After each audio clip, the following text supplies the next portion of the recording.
उत्तराखंड में नहीं हो रहा दूसरे मजहब का सम्मान। जब उसका इंसाफ होता है तो कोई नहीं बचता। इस बयान पर वृंदावन के संत समाज ने पूर्व सांसद के बयान की निंदा करते हुए कड़ा ऐतराज जताया है। श्री कृष्ण जन्मभूमि मंदिर मस्जिद केस के मुख्य याचिकाकर्ता दिनेश फलाहारी महाराज ने कहा है, यह घटना प्राकृतिक आपदा है और प्राकृतिक आपदा कहीं भी आ सकती है। उन्होंने कहा कि सम्मान उस व्यक्ति का होता है जो समाज में अच्छे कार्य करता है। अपराधियों का सम्मान किसी भी सरकार में नहीं होता। आचार्य रामलाल चतुर्वेदी ने कहा कि प्राकृतिक आपदा कहीं पर भी आ सकती है, ऐसे गलत बयानबाजी से बचना चाहिए। मधुसूदन महाराज ने कहा कि प्राकृतिक आपदाएं पूरे विश्व में आ रही हैं, ऐसी घटनाओं को मजहब से न जोड़ा जाए। महंत रामदास महाराज ने कहा कि रूस में भी अभी भूकंप आया है, तो वहाँ किस धर्म का अपमान हुआ है? आपदाओं को धर्म से नहीं जोड़ा जाए। आचार्य सुमित कृष्ण शास्त्री ने भी इस बयान की निंदा की है। एसटी हसन ने जो बयान दिया है वो बहुत ही बेतुका बयान है। ये जो उत्तराखंड में आपदा आई है ये प्राकृतिक आपदा है, ये कहीं पर भी आ सकती है। और रही बात सम्मान की, तो सम्मान तो उन्हीं को मिलता है जो अच्छा कार्य करते हैं, समाज सेवा करते हैं, देश के लिए कार्य करते हैं। जो व्यक्ति अपराध करेगा उसको सरकार सजा देती है। अपराधी की स्थान जेल में होती है। इसलिए मैं एसटी हसन को बताना चाहता हूं, तुम जैसे विधर्मी मानसिकता के लोगों ने देश को नरक बना दिया है।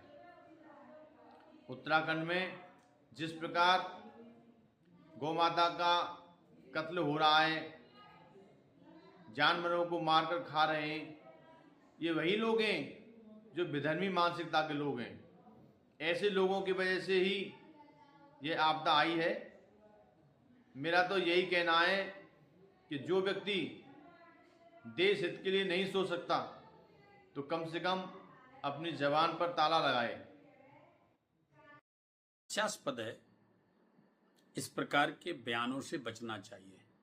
प्राकृतिक आपदा कभी भी कहीं पर भी आती है तो उसमें हम सबको, अगर हमारे अंदर मानवता का थोड़ा भी अंश है तो उनके साथ खड़े होकर के प्रयत्न करके उनको सहयोग करने का प्रयत्न करना चाहिए। लेकिन यदि ऐसी परिस्थिति में भी व्यक्ति उजूल फजूल बयान दे करके और उन लोगों की पीड़ा पर भी राजनीति करने का काम करते हैं या इस प्रकार के मुद्दे बनाने का काम करते हैं, ये बहुत निंदनीय है। कि एसटी हसन जी ने कहा कि उत्तराखंड में आपदा प्राकृतिक इसलिए आई क्योंकि वहाँ मजहब के साथ छेड़छाड़ हो रही है। तो पूरी दुनिया में प्राकृतिक आपदाएं आ रही हैं, किसी एक जगह नहीं आ रही हैं। और रही बात मजहब की, तो किसी भी घटना को मजहब से न जोड़ा जाए। ये एक नॉर्मल सी प्रक्रिया है। प्राकृतिक आपदाएं, बरसात होती है, गर्मी पड़ती है, कहीं धूप है, कहीं छांव है। इस बात को जोड़ करके राजनीति न की जाए तो बेहतर होगा। है कि एसटी हसन ने जो कहा कि मजहब के साथ ऐसा हो रहा है कि सम्मान नहीं हो रहा है, किसी एक ही धर्म का प्रचार हो रहा है, तो ये बहुत निंदनीय बात है। क्योंकि ये ऐसा नहीं है। प्राकृतिक आपदाएं कहीं भी किसी भी समय और कहीं किसी भी स्थिति परिस्थिति में आ जाती हैं, आती ही रहती हैं। रसिया में देख लो, जैसे भूकंप आया, और वैसे भी जो अभी विमान दुर्घटना या कुछ भी जो कारण सुनते ही रहते हैं। तो ये कोई सम्मान और मजहब वाली बात नहीं है। और फिर हम तो ये कहते हैं, जहाँ अच्छे पुरुष रहते हैं वो किसी भी धर्म के या जाति के या वर्ण के हों, वहाँ स्वाभाविक है, प्रकृति भी विपरीत परिस्थिति नहीं लाती और अनुकूल हो जाता। कुंज बिहारी श्री हरदास। अभी एसटी हसन जी का बयान आया, सुनने को मिला है, तो उन्होंने कहा है कि सब धर्मों का सम्मान करना चाहिए। तो अपमान तो किसी धर्म का भी नहीं करते हो। पहली बात तो धर्म एक ही है, हिंदू धर्म हमारा, सनातनी धर्म।